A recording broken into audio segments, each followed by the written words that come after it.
Puji Tuhan, ibu-ibu semua di kaum wanita GBT Kristus Pelepas, hari ini kita semua diberi kesempatan untuk bersama-sama beribadah. Marilah kami semua saat ini datang pada Tuhan dengan berdoa dahulu. Bapa dalam surga, terima kasih Engkau telah membimbing kami semua datang beribadah di ibadah kaum wanita. Terima kasih Tuhan, kami diberi kesempatan ini, kiranya Tuhan memberkati, pakai kami semua Tuhan, hamba-Mu yang penuh kekurangan ini, dan tolong anak-anak Engkau yang telah hadir, bantu mereka Tuhan, semua bisa mengerti firman Tuhan dan melaksanakannya. Dalam nama Tuhan Yesus Kristus, kami berdoa dan bersyukur. Amin.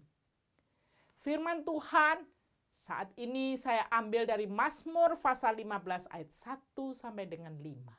Mazmur 15 ayat 1 sampai dengan 5. Demikian bunyi firman Tuhan. Mazmur Daud. Tuhan, siapa yang boleh menumpang dalam kemah-Mu? Siapa yang boleh diam di gunung-Mu yang kudus? Yaitu dia yang berlaku tidak bercelah, yang melakukan apa yang adil, dan yang mengatakan kebenaran dengan segenap hatinya, yang tidak menyebarkan fitnah dengan lidahnya, yang tidak berbuat jahat terhadap temannya, dan tidak menimpakan celaka kepada tetangganya, yang memandang hina orang yang tersingkir, tetapi memuliakan orang yang takut akan Tuhan, yang berpegang pada sumpah walaupun rugi, yang tidak meminjamkan uangnya dengan makan riba, dan tidak menerima uang suap melawan orang yang tidak bersalah. Siapa yang berlaku demikian tak akan goyah selama-lamanya. Ibu-ibu semua, pembacaan firman Tuhan dari Mazmur pasal 15 ayat 1 sampai dengan 5 itu disebut Mazmur pada orang yang mau masuk ke rumah Tuhan. Waktu itu sebelum mereka masuk rumah Tuhan, mereka menyanyikan Mazmur ini, yaitu yang saya sebut, siapa yang dapat boleh berdiam di rumah atau kemah Tuhan. Mazmur 15 ayat 1 dengan 5 ini menunjukkan bagaimana orang persiapan mau masuk ke bait Tuhan. Kalau kita lihat di ayat 1 itu ada pertanyaan, di ayat 2 sampai dengan 5b itu ada jawabannya, 5c adalah penutupnya. Kita mau lihat yang ayat pertama pertanyaannya. Mazmur Daud dari Tuhan, siapa yang boleh menumpang dalam kemah-Mu? Siapa yang boleh diam di gunung-Mu yang kudus? Itu dalam terjemahan baru. Jadi kalau kita melihat dalam terjemahan bahasa Indonesia masa kini disebut, Tuhan, siapa yang boleh menumpang di kemah-Mu dan tinggal di bukit-Mu yang suci? Jadi di sini ada dua hal yang penting tentang menumpang dan tentang diam atau tinggal. Di sini kata tinggal atau menumpang itu dari kata Ibrani gur yang berarti tinggal. Tinggal di mana? Sebagai warga asing atau sebagai orang asing. Jadi kalau kita lihat juga ada kata diam dalam bahasa Ibrani, di sini dikatakan tinggal tenang di rumah.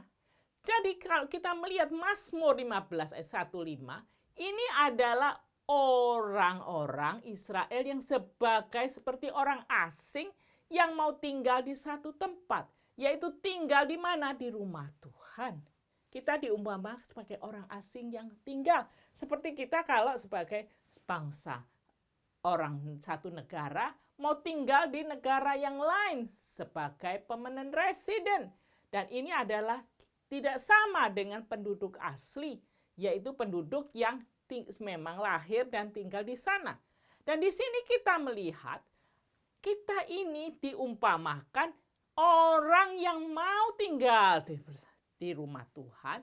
Ini dikatakan orang yang kita ini mau jalan ke rumah Tuhan di surga. Kita ini adalah apa? Orang yang dalam perjalanan yang seperti orang asing mau masuk ke rumah Tuhan. Jadi mau tinggal dengan tenang.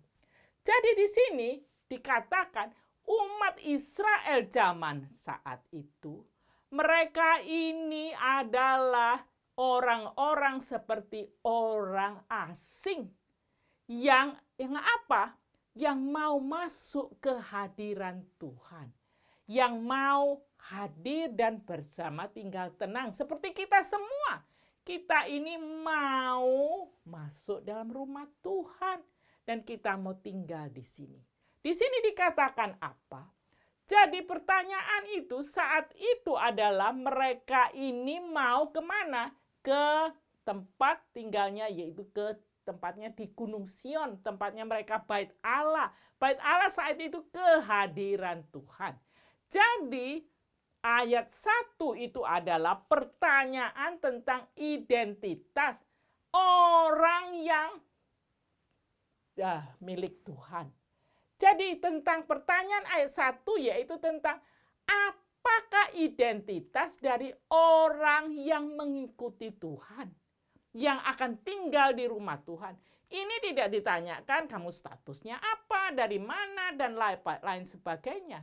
Tetapi identitasnya ini, kita ini sebagai pengikut Tuhan itu seperti apa?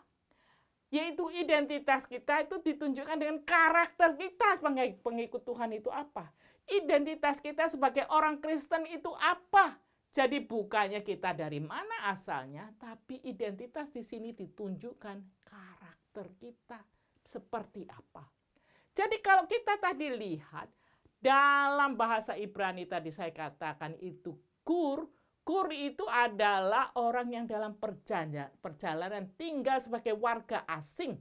Jadi di sini kita ini sebagai warga asing yang mau masuk ke surga. Di sini nih kita ada pertanyaan. Oh Tuhan, siapakah yang boleh tinggal di kemahmu? Dan di sini ada jawabannya di ayat yang kedua. Dan terus jawabannya diteruskan, dijelaskan sampai dengan ayat yang kelima di bagian B. Nah sekarang kita melihat jawabannya itu di ayat 2 sampai 5b. Di sini Tuhan itu menunjukkan dia menerima orang-orang masuk di dalam hadirat Tuhan. Jadi dikatakan di ayat 2 sampai 5b, jawabannya itu adalah bukannya kamu harus ini. Bukan, tetapi menunjukkan karakter sebagai anak Tuhan itu seperti apa. Kalau kita mau diterima Tuhan, karakter kita itu seperti apa? Di ayat 2 dikatakan, yaitu dia yang berlaku tidak bercelah, yang melakukan apa yang adil, dan yang mengatakan kebenaran dengan segenap hatinya. Jadi di sini dikatakan di ayat 2, yaitu orang yang berjalan tidak bercelah. Yaitu orang yang jalannya benar, yaitu hatinya itu benar. Dia ini berlaku sesuatu, gaya hidupnya benar, kelakuannya benar, tindakannya benar, dan juga dikatakan perkataannya benar. Kita sekarang melihat, berlaku tidak bercelah. Jadi gaya hidupnya itu tidak bercelah. Jadi menunjukkan karakter Tuhan di dalam cara berjalannya di dunia ini. Kita tentunya sebagai umat manusia, kalau dibandingkan dengan Allah yang maha suci, kita ini tidak mungkin menjadi tidak bercelah. Karena manusia kitanya hidupnya memang kita ini di dunia yang penuh dosa. Kita ada dosa. Kita nggak ada orang yang sempurna. Tetapi bagaimanakah kita dikatakan kita ini karakternya orang yang tidak berdosa. Jadi kita ini berusaha secepat mungkin masih bisa berdosa aja. Kita butuh pengampunan Tuhan. Kita butuh juga belas kasihan Tuhan. Kalau kita sudah melakukan hal-hal yang salah, baik yang secara sadar atau tidak sadar, kita mungkin menyakiti Tuhan atau orang lain, kita minta ampun pada Tuhan. Oleh sebab itu sering di gereja seringkali lalu kita itu ada apa? Minta pengampunan Tuhan. Jadi kita ini yang orang yang tidak bercela itu seperti apa? Tuhan yang mengatakan yang tidak bercela itu dalam bahasa Ibrani ini dikatakan yaitu tidak bercela, yaitu orang yang berlaku tidak bercela itu bukannya berarti sama sekali tidak ada dosanya, tetapi orang itu sudah mau bertobat dari perbuatan dosanya. Sungguh-sungguh mau bertobat dari dosa, bukan dari mulutnya saja, tapi sungguh-sungguhnya mau bertobat. Dia itu meletakkan seluruh hidupnya kepada Allah dan bersandar pada Allah.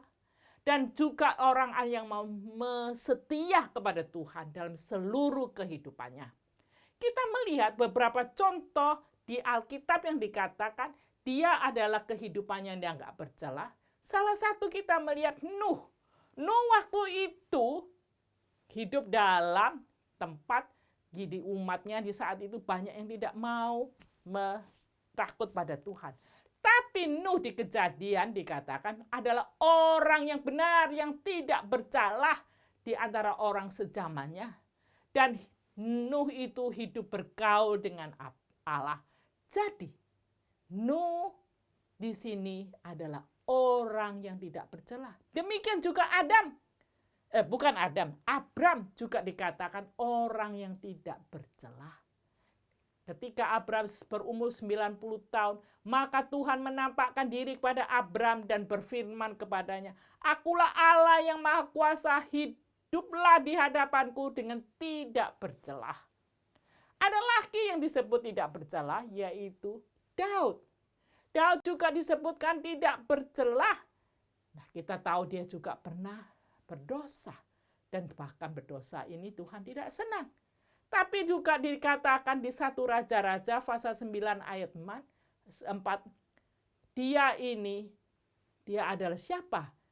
Mengenai engkau, jika engkau hidup di hadapanku sama seperti Daud ayahmu dengan tulus hati dan dengan benar, dan berbuat sesuai dengan segala yang kuperintahkan kepadamu, maka jika engkau tetap mengikuti segala ketetapan dan peraturanku. Ini Tuhan berbicara kepada siapa? Kepada anaknya Solomon. Papanya disebut Daud itu ada tidak bercela. Karena apa? Sudah bertobat dari kesalahannya. Dan Ayub juga disebut orang yang tidak bercela. Di Ayub pasal yang pertama ayat 1. Ada seorang ini adalah orang yang saleh, yang jujur, yang ia takut pada Allah, menjauhi kejahatan. Makanya di ayat 8 dikatakan kepada iblis, Allah mengatakan, "Apa engkau memperhatikan hambaku Ayub? Orang ini tidak ada satupun seperti dia yang begitu saleh dan takut pada Tuhan dan menjauhi kejahatan." Jadi di sini ini dikatakan Ayub juga hidupnya itu tidak ada satu orang pun di bumi seperti dia, begitu jujur, begitu takut pada Tuhan dan menjauhi kejahatan. Nah, maka di sini kita melihat tidak bercela itu adalah apa? Ada unsur saleh dan jujur untuk Ayub. Dan di sini ada unsur apa? Orangnya ini ada integritas. Ayub ini adalah karakternya takut pada Tuhan dan meninggalkan dosa. Jadi pada waktu kalau Mazmur mengatakan gaya hidup orang yang tidak bercela itu bagaimana? Gaya hidupnya itu adalah orang yang mau berorientasi hidupnya pada Tuhan dan mau bersandar kepada Tuhan dan juga mau setia kepada Tuhan dan jalannya itu dengan integritas dan mau melaksanakan firman Tuhan. Dengan itu, pemazmur mau menunjukkan kita karakter daripada orang yang hidupnya itu tidak bercela itu bagaimana? Yaitu dia ini mau menghargai Tuhan, menghargai apa yang Tuhan hargai. Di ayat yang keempat, 15:4, yang memandang hina orang yang tersingkir, tetapi dia ini adalah mau menghargai orang yang takut pada Tuhan, yang berpegang pada sumpah walaupun rugi. Jadi sebagai pengikut Tuhan, orang itu harus dapat dipercayai dengan janji-janjinya. Mengatakan iya ya maksudnya iya, nggak dibolak-balik meskipun rugi. Jadi dapat dipercaya. Orang ada banyak sekali lupa akan janji-janjinya. Setelah berjanji lupa, lalu tidak mengatakan, setelah tidak melakukan setelah berapa hari, berapa bulan, bertahun-tahun. Tapi di sini Tuhan itu mengajarkan bahwa orang yang gaya hidupnya tidak bercela bagaimana bisa memegang janji. Seperti Tuhan memegang janji.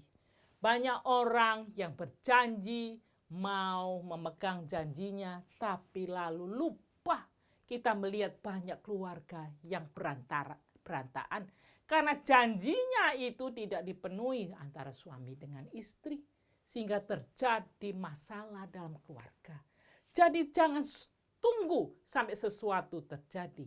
Kehidupan kita ini lalu mau datang pada Tuhan dengan hidup tidak bercela.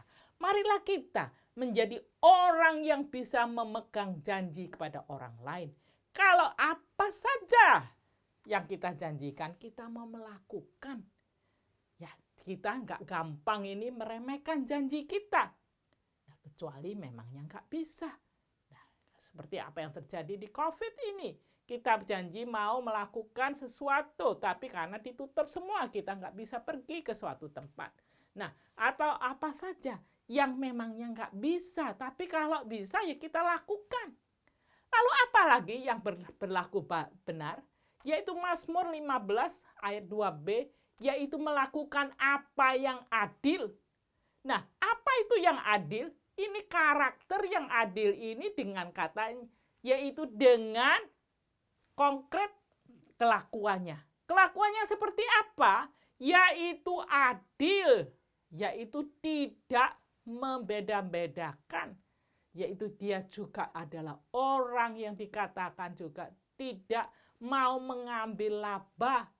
Di Mazmur 15 ayat 5a dan b, tidak meminjamkan uangnya dengan makan riba dan melawan orang yang miskin. Jadi dengan kata lain, orang ini kelakuannya benar. Juga dikatakan di Mazmur 15 2c, orang ini mengatakan kebenaran dengan segenap hati. Jadi perkataannya itu benar dengan segenap hatinya. Jadi orang yang berjalan kepada Tuhan itu katanya itu tidak mencela-mencela. Dia perkataan itu dapat dibenarkan. Orang ini mulutnya itu nggak sembarangan ngomong, yaitu perkataannya itu ada kebenaran. Tidak berbicara tentang hal-hal yang tidak benar. Nah, sebagai pengikut Tuhan, kita ini sebagai para wanita maupun para laki-laki, terutama wanita kita, ada orang tertentu itu apa? Mulutnya suka mengata-ngatakan ini, itu, membuat gosip ini, itu, membuat bumbu ini, itu tidak boleh. Maka kita jangan seperti dikatakan Mazmur 15 ayat 3, yang tidak menyebarkan fitnah dengan lidahnya, yang tidak berbuat jahat terhadap temannya, dan tidak menimpakan celah pada tetangganya. Jadi kita harus menjadi orang yang baik di dalam hal tingkah laku, juga di dalam perkataan. Janganlah kita ini mau menjual orang lain dengan apa yang cerita-cerita yang kita buat. Gosip ini, itu tidak perlu. Zaman kita sekarang ini banyak juga orang kalau kita menerima banyak hoax, yaitu berita-berita yang salah. Ini membuat banyak masalah, membuat banyak orang kecewa. Saudara-saudara sekalian, marilah sebagai pengikut Tuhan, janganlah kita menyebarkan gosip. Di ayat 3 dikatakan, ini adalah hal yang tidak baik. Dan kita kalau menyebarkan gosip itu adalah hal yang tidak disenangi oleh Tuhan.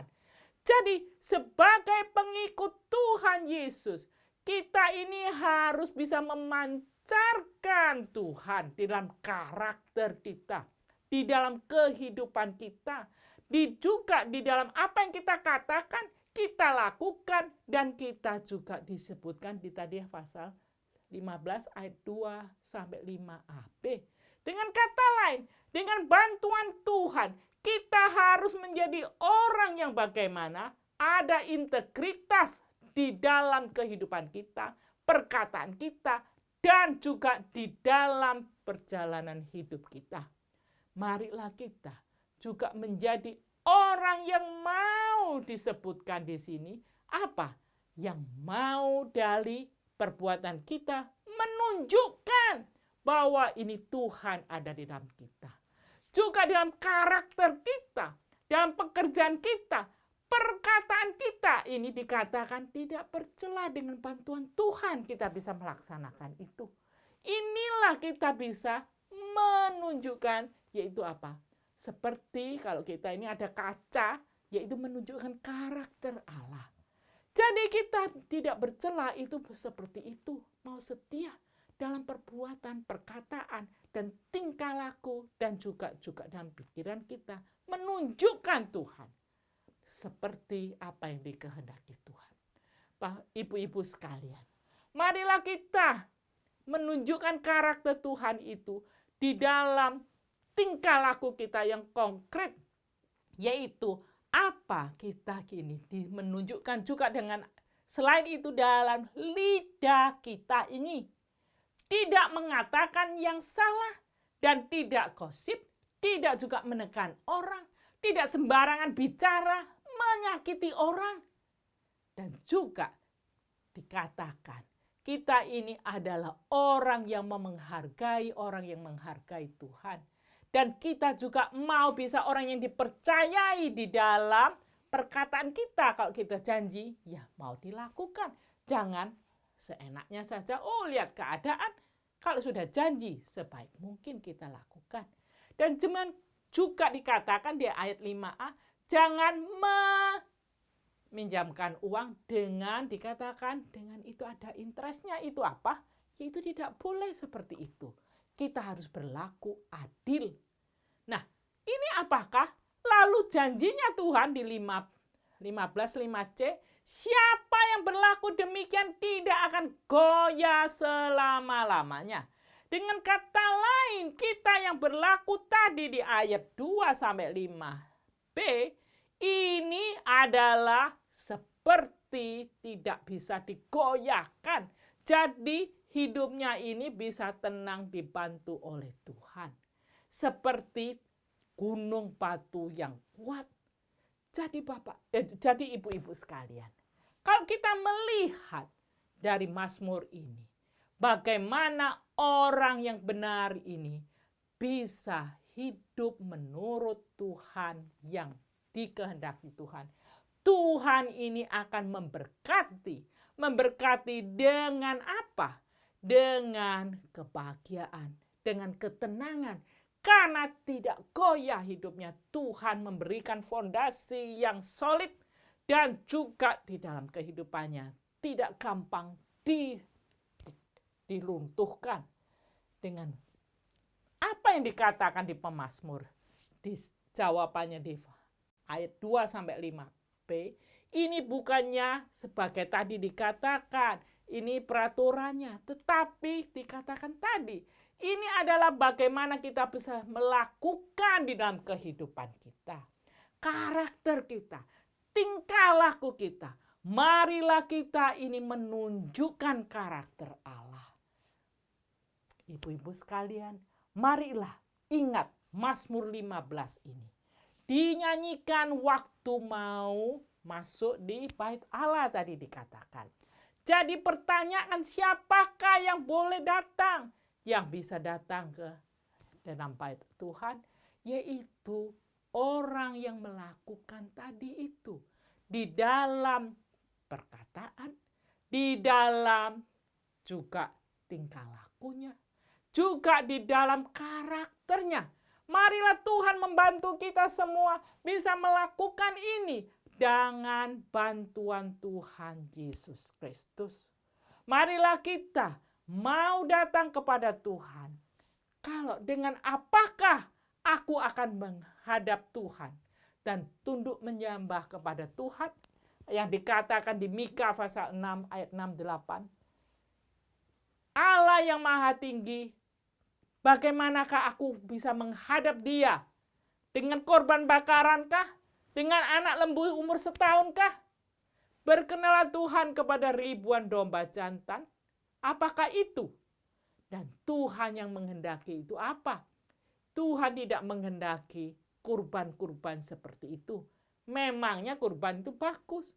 Tetapi itu bukan yang Tuhan inginkan. Di ayat ke-8 dikatakan, hai manusia, telah kuberitahu kepadamu apa yang baik dan apa yang dituntut Tuhan daripadamu. Selain berlaku adil, mencintai kesetiaan, dan hidup dengan rendah hati di hadapan Tuhan.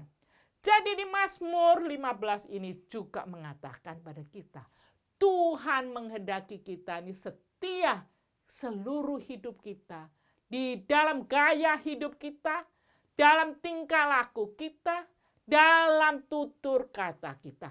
Tuhan mengingatkan kita supaya setia sepenuhnya dalam gaya hidup di dalam ayat yang kedua, tindakan di ayat kedua, dan perkataan juga kita menunjukkan Tuhan dalam hidup kita. Mari Tuhan membantu kita semua bisa melakukan itu seperti yang diajarkan di Mazmur 15 ayat 1 sampai dengan 5 itu. Karena itu, saudara-saudara dan saudari-saudari semua, oleh kemurahan Tuhan Allah dikatakan, aku menasihatkan kamu supaya kamu mempersembahkan tubuhmu sebagai persembahan yang hidup, yang kudus, yang berkenan pada Allah. Itulah ibadahmu yang sejati. Itu yang dikatakan oleh Paulus di Roma 12 ayat 1. Dan dia melihat itu. Marilah kita persembahkan hidup kita pada Tuhan dan mau melakukan di dalam gaya hidup kita, di dalam perkataan kita, dan juga di dalam tingkah laku kita. Marilah kita menjadi serupa pada Tuhan. Dalam nama Yesus Kristus, marilah kita melakukannya setiap hari, memuliakan Tuhan. Mari kita berdoa. Bapa dalam surga, terima kasih. Engkau telah memimpin kami semua dalam ibadah ini. Bantu kami Tuhan, menjadi orang yang Tuhan kehendaki. Menjadi ibu-ibu semua Tuhan yang bisa menjadi orang yang tidak bercela di hadapan Tuhan. Tidak mungkin Tuhan dengan kuasa kami sendiri, tapi Tuhan membantu supaya gaya hidup kami masing-masing. Supaya juga Tuhan tingkah laku kami masing-masing, perkataan kami masing-masing Tuhan dapat memuliakan nama Tuhan. Dan kami tidak bercela di hadapan Engkau. Tuhan, Engkau yang membantu. Supaya kami bisa diam di dalam kemah Tuhan. Bantu anak-anak Engkau Tuhan. Baik di rumah tangga, di tempat pekerjaan, di masyarakat. Bersama anak-anak Tuhan. Menjaga semua apa yang kami lakukan. Dan apa yang kami katakan. Dan juga gaya hidup kami semua Tuhan. Dalam nama Yesus Kristus. Berdoa bersyukur. Amin.